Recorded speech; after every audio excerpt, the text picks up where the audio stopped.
Fala, galerinha, beleza? Tudo bem com vocês?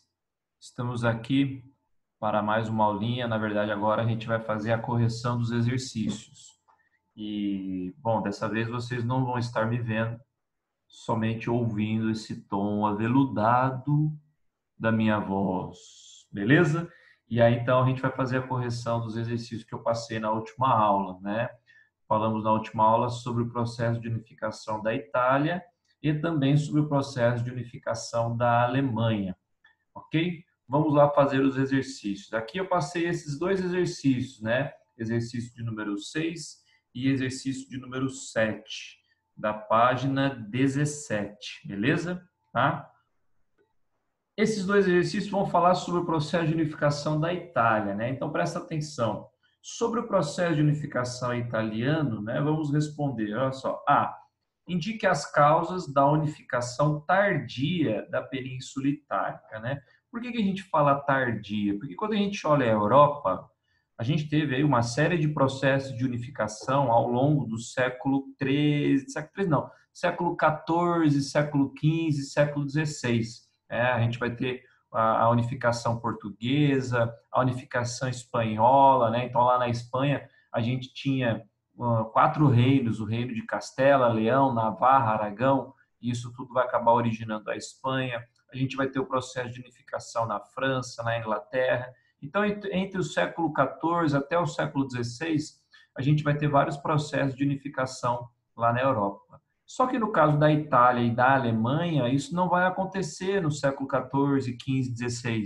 Isso só vai acontecer no século XIX. Por isso que a gente fala aí que são unificações tardias. E por que isso acontece? Porque tanto Itália quanto a Alemanha formavam, né, desde lá da Idade Média, o antigo Sacro Império Romano Germânico.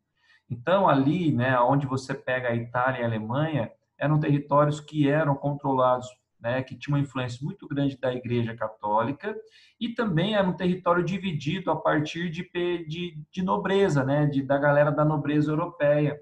Era um território muito dividido em pequenos reinos, em pequenas regiões, né, e grande parte disso sob o controle da Igreja Católica. Então, era o chamado Sacro Império Romano Germânico.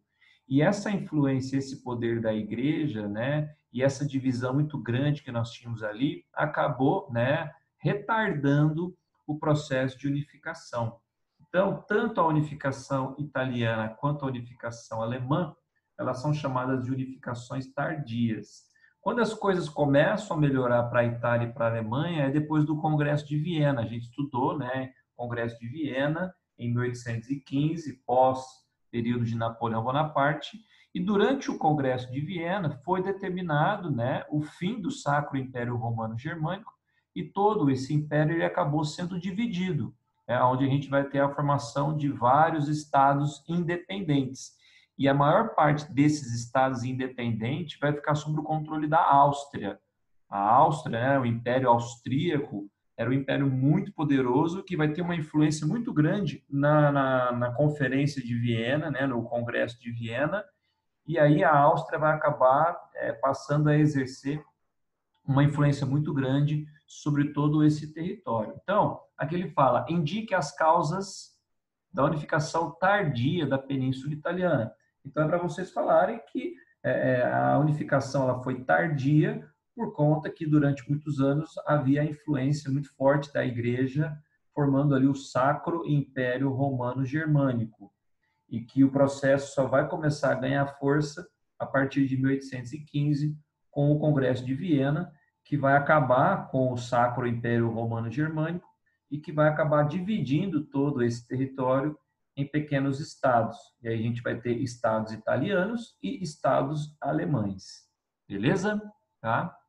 Na B, explique as posições do Império Austro-Húngaro e da França em relação ao processo piemontês de unificação da Itália. Deixa eu pegar aqui um mapinha só para vocês entenderem, né? Então, essa era a situação da Itália antes da unificação. Então, ela estava muito dividida.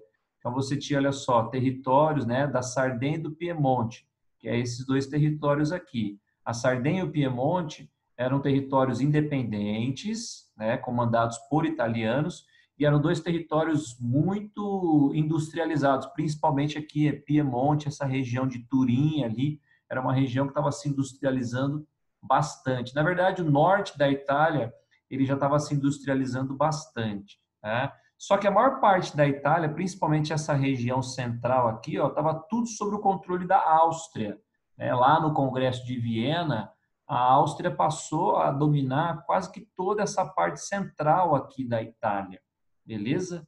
Né? E aí ele fala o seguinte, né? Olha só, explique as posições do Império Austro-Húngaro e da França em relação ao processo piemontês de unificação da Itália. Tá? O que vai acontecer? Para os italianos conseguirem derrotar os austríacos e dominar essa região, a gente vai ter uma guerra entre, né, os italianos e os austríacos. Quem vai liderar os italianos é o reino da Sardenha e do Piemonte, e quem vai apoiar os italianos são os franceses, porque os franceses também eram inimigos dos austríacos. Então, a gente vai ter uma aliança entre os italianos, entre Sardenha e Piemonte, com a França para derrotar os austríacos. Por conta dessa guerra e dessa aliança, essa regiãozinha aqui, de Savoia e Nice, que era da Itália, vai passar para a mão dos franceses. Então, os franceses vão se aliar aos italianos para derrotar os austríacos na guerra entre italianos e austríacos. Os italianos vão conquistar essa região e vão acabar, né, pela ajuda, vão acabar entregando esses dois territórios para os franceses. Só que depois, né, uma parte aqui da Itália também estava sob influência dos franceses. E aí a gente também vai ter confrontos entre tropas italianas e francesas, mas aqui no sul. E a gente viu que quem vai liderar as guerras aqui no sul é um cara chamado Giuseppe Garibaldi, né? Então, aqui, na alternativa B, explique as posições do Império Austro-Húngaro e da França em relação ao projeto piemontês. O Piemonte, então vocês vão falar, o Piemonte, né, a Sardenha e o Piemonte vai liderar o processo de unificação, resultando em uma guerra contra os austríacos. E quem vai apoiar os italianos na guerra contra os austríacos são os franceses, que vão depois acabar recebendo territórios dos italianos. Beleza? Então, é isso que vocês têm que responder na B. Na C, fala o seguinte, sintetize as fases do processo de unificação da Itália. É muita coisa que a gente pode falar aqui, mas vamos procurar, né, fazer de uma forma simples, bem resumida e bem sintetizada. Como que a gente pode sintetizar? O processo de unificação da Itália, ele é dividido aí em duas partes. A gente vai ter um processo que vai vir aqui do norte, dessa região mais rica, mais desenvolvida, mais industrializada, e que vai ser liderado pela Sardenha e o Piemonte, principalmente aí pela monarquia piemontesa, né? O rei do Piemonte era um cara chamado Vítor Emanuel II, era uma monarquia parlamentarista que nós tínhamos aqui. Então, a Sardenha e o Piemonte vai liderar um processo aqui do norte, principalmente derrotando a Áustria, né, enfrentando guerras aqui contra os austríacos, enquanto que a partir do sul da Itália, uma região mais pobre, mais agrícola, nós vamos ter um movimento mais popular, mais republicano, né, liderados por Giuseppe Garibaldi. Então, a gente pode dividir o processo italiano dessas duas formas: um movimento do norte, liderado pela aristocracia e pela burguesia da Sardenha e do Piemonte, derrotando os austríacos, e um movimento vindo do sul, né, de umas regiões mais pobres aqui da Itália, liderados por Giuseppe Garibaldi. Ao final das contas, o que vai acabar prevalecendo aqui nesse processo serão os interesses dessa burguesia e da aristocracia aqui do norte, aonde o rei do Piemonte, um cara chamado Vítor Emanuel II, ele é nomeado aí como rei de toda a Itália, beleza? Então, assim, a gente pode dividir o processo de unificação, aí sintetizar as fases da unificação italiana. No norte, guerra contra os austríacos, movimento liderado por Sardenha e Piemonte, e no sul, um movimento mais popular liderado por Giuseppe Garibaldi. O que acaba acontecendo, o que acaba prevalecendo é os interesses do norte, aonde o Vítor Emanuel II, em 1861, é nomeado como rei de toda a Itália. Tanto é que essa galera aqui do sul da Itália, dessa região mais pobre, mais agrícola, muitos camponeses daqui, por conta dos confrontos, de tudo que vinha acontecendo na Itália, começaram a sair da Itália, começaram a emigrar para outros lugares. E para onde muitos foram? Para o Brasil. É nesse momento que começam a chegar muitos imigrantes italianos aqui no Brasil, né? Século XIX, governo de Dom Pedro II aqui no Brasil, e muitos italianos chegando por conta dessas guerras aqui no sul da Itália. Tá? Então dá para a gente fazer essa ligação. Agora, exercício. Opa, passou. Cadê? Exercício 7. Explique o que foi a questão romana. A questão romana foi o atrito envolvendo o rei da Sardenha e Piemonte, Vítor Emanuel II, e o Papa. Por quê? Essa região aqui, ó, essa região onde está Roma, que é hoje capital da Itália, era onde nós tínhamos os estados da igreja, os estados pontifícios. E quando houve a unificação italiana, o Papa não aceitou entregar Roma para os italianos. O Papa se trancou ali na onde hoje é o Vaticano, que era a sede da igreja, a sede da instituição, né, da igreja, e ele não reconheceu a unificação italiana. Então, é como se a igreja não quisesse abrir mão dessa região. Isso ficou conhecido como a questão romana. E isso só vai ser resolvido em 1929, quando a Itália já estava sob o comando de Mussolini, e aí o Mussolini vai conseguir fazer um acordo com a igreja, e aí vai ser criado o Vaticano, né? Vai ser feito um acordo chamado Tratado de Latrão, onde vai ser criado o Vaticano, e a igreja vai reconhecer a unificação italiana e vai reconhecer Roma como capital dos italianos. Só que um pedacinho dentro de Roma vai ficar para a igreja e vai formar o que hoje é o Vaticano, né? Por isso a gente tem a chamada questão romana. Beleza? Vamos agora para as questões sobre a Alemanha, né? Olha só, a Alemanha aqui também, antes da unificação, toda dividida em vários reinos, né? Então, o Congresso de Viena acabou com o Sacro Império Romano Germânico e dividiu todo esse território aqui em pequenos estados. E um deles, né, que nós vamos ter aqui, era a Prússia. A gente vai ver aí que é quem vai liderar esse processo.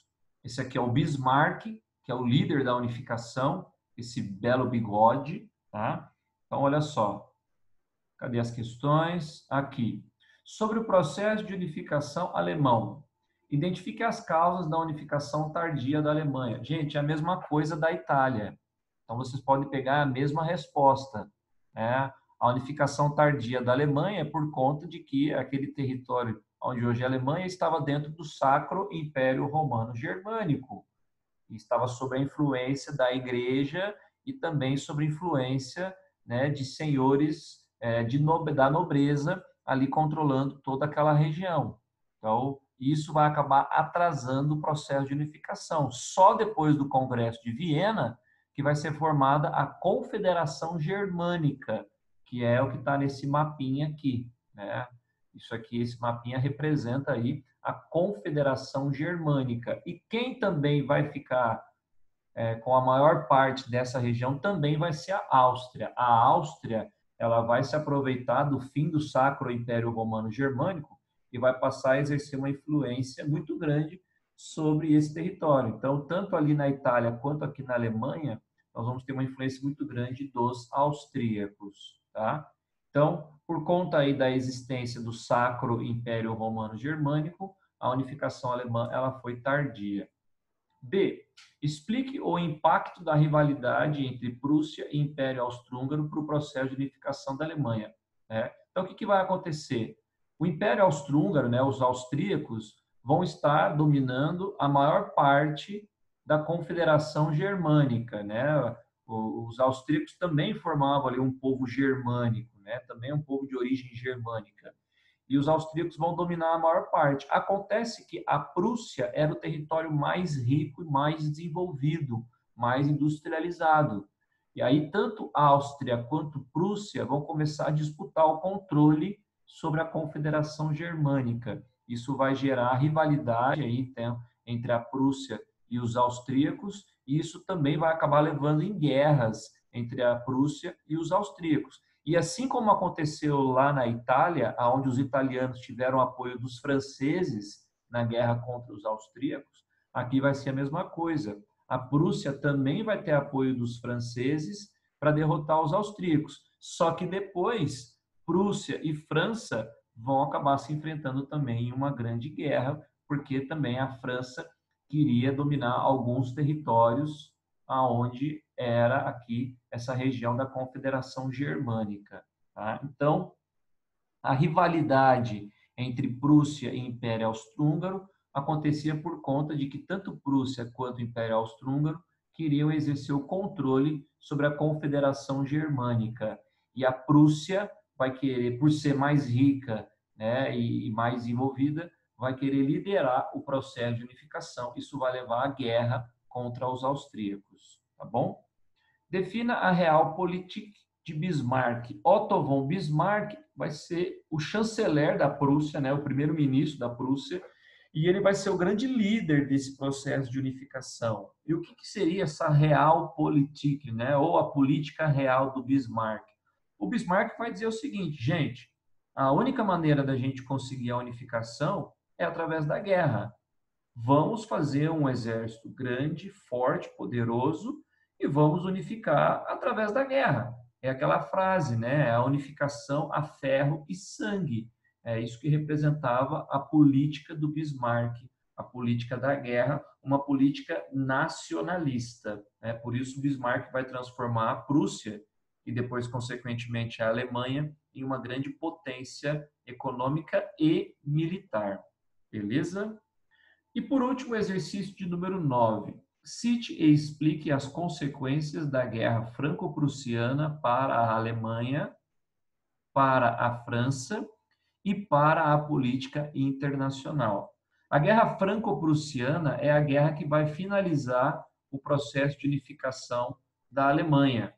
Como eu disse para vocês, os franceses primeiro vão ajudar os prussianos a derrotar os austríacos. Só que depois eles vão acabar se tornando inimigos porque eles tinham interesses em algumas regiões ali em comum. E aí a gente vai ter uma guerra entre França e a Prússia. Quem vai vencer essa guerra? A Alemanha. Então, para a Alemanha, a Guerra Franco-Prussiana acabou resultando em vitória e também, por conta da Guerra Franco-Prussiana, a Alemanha vai pegar territórios da França. Esses dois territórios aqui, ó, Lorena e Alsácia, que eram territórios da França, que vão passar para o controle da Alemanha. Né? Então, na Guerra Franco-Prussiana, a Alemanha vence a guerra e pega esses territórios da França. Qual a consequência da Guerra Franco-Prussiana para os franceses? Os franceses saem derrotados, saem humilhados, né? O governador francês era o Napoleão III, vai ser derrubado do poder e a França vai acabar perdendo territórios aí para a Alemanha. Então, para a França, a Guerra Franco-Prussiana representa derrota, representa humilhação, representa fim do governo de Napoleão III e representa perda de territórios, como ali Alsácia e Lorena. E para a política internacional europeia? Muito importante isso, gente, porque essa guerra franco-prussiana gerou uma rivalidade muito grande entre a Alemanha e a França, gerando principalmente um sentimento de vingança por parte dos franceses, um sentimento de revanche por parte dos franceses. E essa rivalidade entre França e Alemanha vai ser uma das rivalidades que vai acabar levando à Primeira Guerra Mundial. Então, para a política internacional europeia, a Guerra Franco-Prussiana vai acabar resultando em um aumento da rivalidade entre Alemanha e França, e isso vai acabar depois sendo um dos motivos que vai acabar levando à Primeira Guerra Mundial. Está até escrito aqui no final, né? Levando o mundo aí à Primeira Guerra Mundial. Beleza, galerinha? Então, eram esses dois exercícios sobre a Alemanha, esses dois exercícios sobre a Itália. Eu sei que é um pouco complicado, porque são muitos nomes, muitos conflitos, mas se vocês lerem com atenção a apostila, assistirem mais uma vez a aula, ler os textos base que eu passei para vocês aí, vocês conseguem entender. Qualquer dúvida, pode perguntar lá no Google Class. Tá bom, galera? Espero que tenham acertado, tenham feito os exercícios e até uma próxima. Grande beijo.